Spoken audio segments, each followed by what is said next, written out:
Halo semuanya, lanjut lagi ya.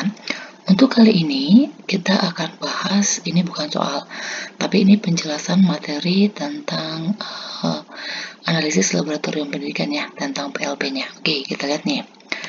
Jadi ini untuk penetapan PAK ya, penetapan angka kredit gitu. Jadi ada jenjang jabatannya dan juga tim penilainya beda.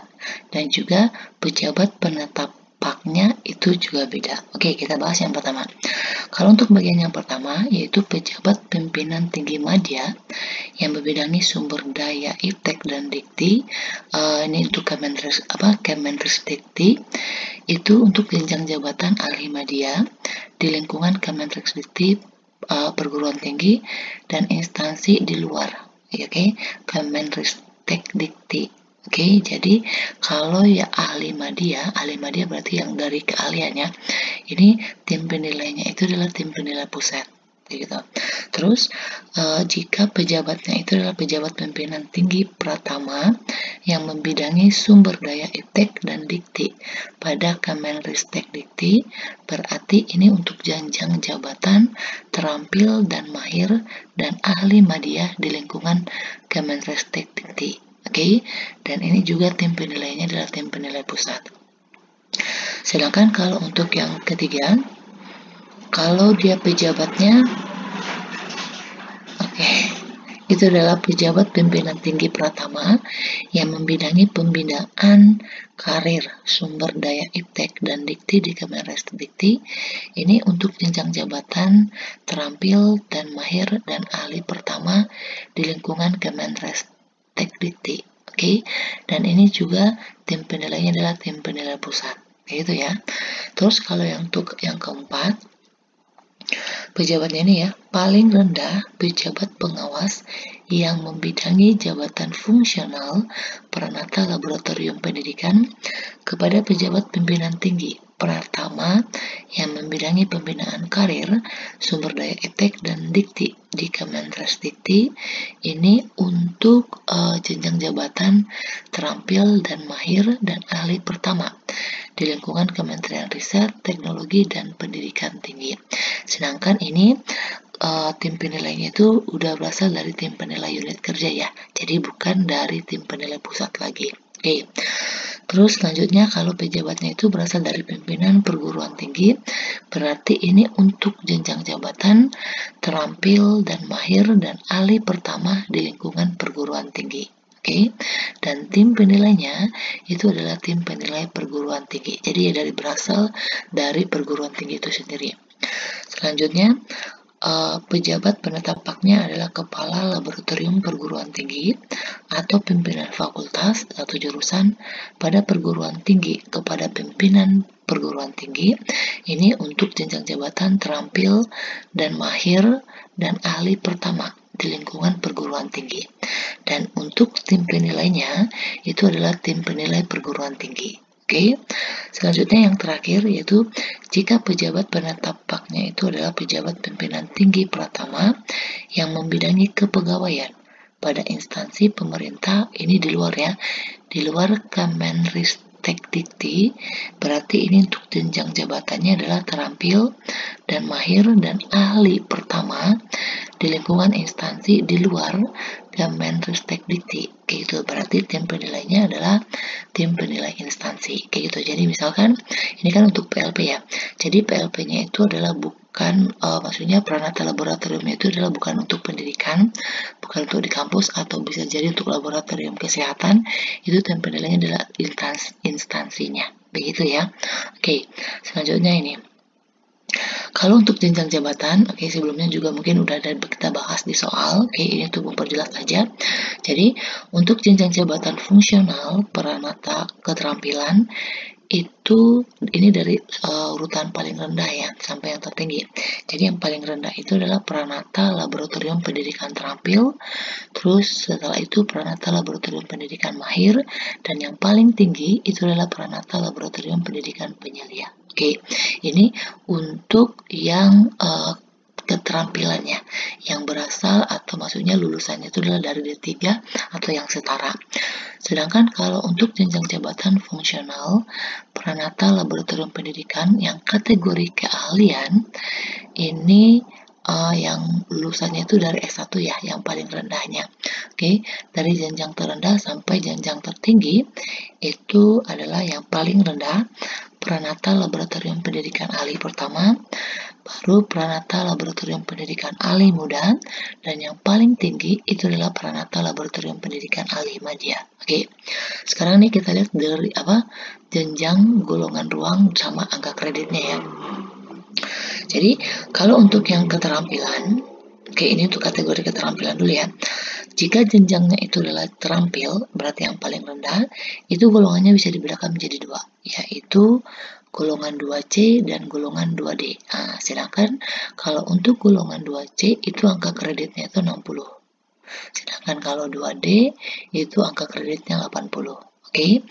Dan kalau dia keterampilan jenjangnya itu adalah yang mahir, berarti untuk golongannya itu ada dua juga, yaitu 3A yang angka kreditnya 100, sedangkan yang 3B-nya itu yang angka kreditnya 150.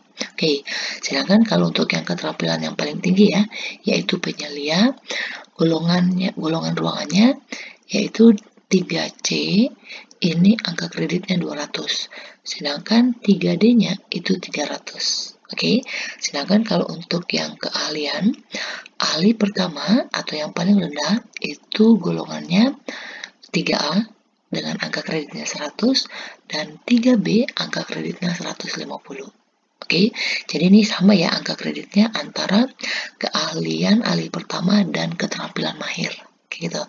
Sedangkan kalau untuk keahlian ahli muda, yaitu kalau dia 3C golongannya, itu berarti angka kreditnya 200. Sedangkan kalau golongannya adalah 3D, berarti dia angka kreditnya 300. Yang ahli muda, ya, ini sama nih angka kreditnya dengan penyelia yang keterampilan. Oke. Sedangkan kalau untuk yang keahlian, untuk yang jabatannya tertinggi, yaitu ahli madya, dibedakan menjadi 3 ya golongannya, yaitu 4A yang angka kreditnya 400, 4B yang angka kreditnya 550, sedangkan 4C yang angka kreditnya 700. Oke, jadi yang ini teman-teman perlu ingat, mana tahu nanti ada di soal SKB-nya, kayak gitu ya. Oke, lanjut lagi nih untuk soal ini ada dua soal ya. Nanti kalau khusus untuk penilaian angka kredit nanti kita bahas di part selanjutnya ya. Oke, untuk soal yang pertama. Setiap PLP yang akan dinilai prestasi kerjanya wajib menyiapkan bahan penilaian yang dituangkan dalam daftar usul penetapan angka kredit atau yang sering juga disebut atau yang singkat dengan DUPAK ya, sesuai dengan jenjang jabatannya dengan melampirkan sebagai berikut kecuali. Oke, jadi ini yang ditanya adalah yang kecuali ya. Jadi yang harus dilampirkan itu untuk menyiapkan bahan penilaian itu apa aja. Oke. Yang A-nya surat pernyataan melakukan kegiatan pengelolaan laboratorium atau SPM-KPL yang ditandatangani oleh atasan langsung, yaitu kepala laboratorium. Yang B, surat pernyataan melakukan kegiatan pengembangan profesi atau SPM-KPP yang ditandatangani oleh atasan langsung, yaitu kepala laboratorium. Yang C, surat pernyataan telah mengikuti pendidikan dan pelatihan atau SPT-MPP yang ditandatangani oleh atasan langsung, yaitu kepala laboratorium.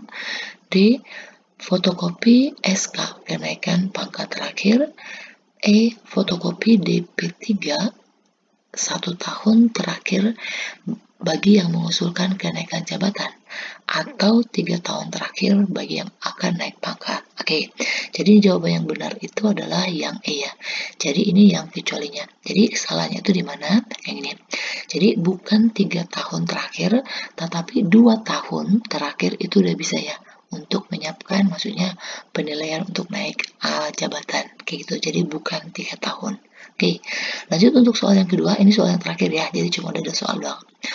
Untuk memeriksa angka kredit PLP, diperlukan tim penilai yang bertugas sebagai berikut kecuali A. Memeriksa bukti fisik pelaksanaan tugas PLP dengan surat pernyataan sesuai dengan kriteria penilaian. B. Menentukan besarnya angka kredit yang diperoleh oleh PLP. C. Memberikan catatan atau alasan apabila ada ketidaksesuaian bukti fisik dengan kriteria sehingga usul tersebut belum mendapat nilai. D. Menyerahkan hasil penilaian kepada Direktur Jenderal.